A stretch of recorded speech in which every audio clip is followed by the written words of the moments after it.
Hi friends, welcome back to study classes. तो प्यारे दोस्तों, आपको याद होगा कुछ दिन पहले एचपीएससी का एक नोटिस आया कि आपका जो एग्जामिनेशन का डेट है वो पोस्टपोन किया जा रहा है। और वहां पे कुछ लोग बहुत खुश हुए थे, कुछ लोग थोड़े से उदास भी हुए थे कि सर अब ये पेपर पोस्टपोन हो रहा है, तो अब कैसे होगा, कब हो सकता है। तो हमने आपको ये बताया था कि हमारी अकॉर्डिंग ये पेपर ज्यादा डिले नहीं होगा, आपका जुलाई के अंदर ये पेपर कंडक्ट हो जाएगा। हमें अभी भी लगता है कि जुलाई में पेपर कंडक्ट हो जाना चाहिए।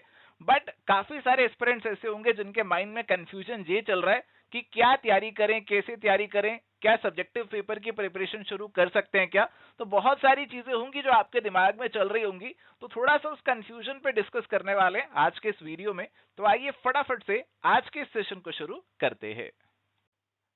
चलिए, तो प्यारे दोस्तों, अगर बात करें कि स्ट्रेटेजी अभी आपकी क्या होनी चाहिए, अब ये डिपेंड करने वाला है कि आपका स्क्रीनिंग का प्रिपरेशन किस हद तक हो चुका था। आप में से काफी सारे लोग होंगे जो फुली तैयार होंगे, 100% रेडी होंगे स्क्रीनिंग एग्जामिनेशन के लिए, और अभी जो पोस्टपोनमेंट हो चुका है उससे काफी ज्यादा निराशा आपको हो रही होगी। आपको समझ नहीं आ रहा होगा शायद कि अब क्या करना चाहिए, क्या नहीं करना चाहिए, क्योंकि आपको ये डर भी सता रहा होगा कि जो चीजें आपने पढ़ी हुई हैं, याद करी हुई है, कहीं आप वो चीजें भूल ना जाएं, और शायद आपका पढ़ाई करने पे भी ज्यादा फोकस अब नहीं हो रहा होगा। तो आपकी स्ट्रेटेजी किस तरीके की होनी चाहिए? देखो, मैं चाहूंगा कि आप आपकी प्रिपरेशन के अंदर ना थोड़ी सी वेराइटी ले आओ। वेराइटी इन द सेंस कि आप जो है सब्जेक्टिव पेपर के लिए भी अपनी तैयारी स्टार्ट कर सकते हो। बट ऐसा नहीं है कि बिल्कुल सब्जेक्टिव ही सब्जेक्टिव आपको पढ़ना है। देखो, सिलेबस दोनों का सेम है। अगर आप सब्जेक्टिव भी पढ़ोगे, कहीं ना कहीं आपकी स्क्रीनिंग का रिवीजन तो होगा ही होगा। तो आप जो है अपनी सब्जेक्टिव की प्रिपरेशन स्टार्ट कर लीजिए। सब्जेक्टिव के लिए अभी आप पहले फोकस कीजिए। जैसे अगर आपने कोर्स लिया हुआ है तो उसमें मॉडल क्वेश्चन आंसर्स ऑलरेडी डले हुए हैं, तो देखिए कि कैसे क्वेश्चन बन सकते हैं और कैसे आंसर्स आपको लिखने हैं। अगर ये चीज आपने ऑलरेडी कर ली है तो फिर खुद से आंसर राइटिंग भी थोड़ी बहुत स्टार्ट कर सकते हो। पहले क्वेश्चन देखो, उसका आंसर पढ़ो, फिर उसे खुद से अपने शब्दों में लिखने की कोशिश करो। तो थोड़ा सा राइटिंग हैबिट जो है ना, वो अपना डेवलप करना शुरू कर दो। और साथ ही साथ आपका स्क्रीनिंग के ऊपर भी थोड़ा बहुत फोकस साथ साथ चलते रहना चाहिए।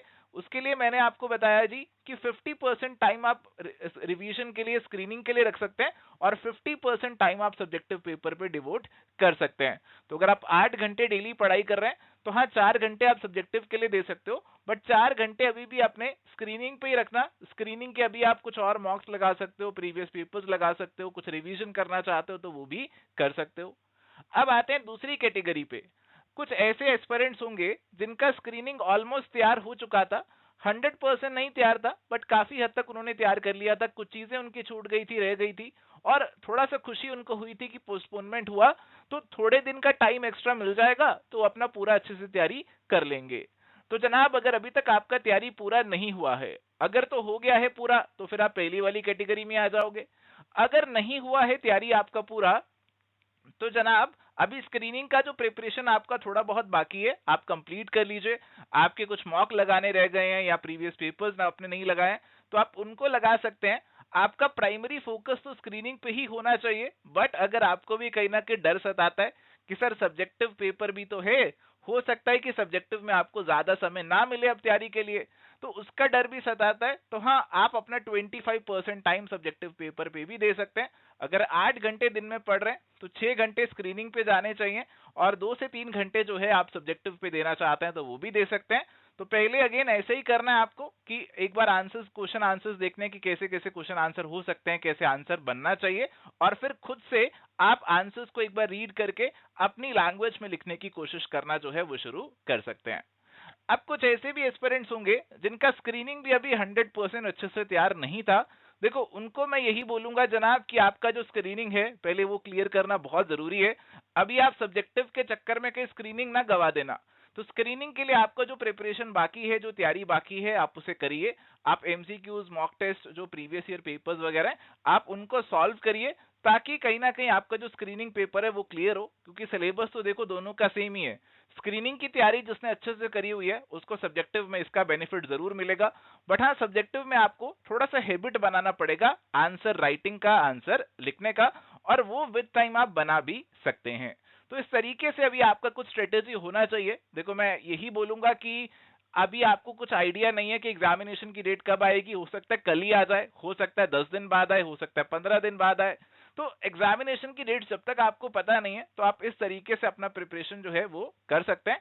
जैसे ही आपका स्क्रीनिंग का डेट आ जाएगा और अगर उसमें आपको फिर ज्यादा समय नहीं मिल रहा है तो फिर आपका फोकस वापस से 100% आपके स्क्रीनिंग पे ही शिफ्ट हो जाना चाहिए।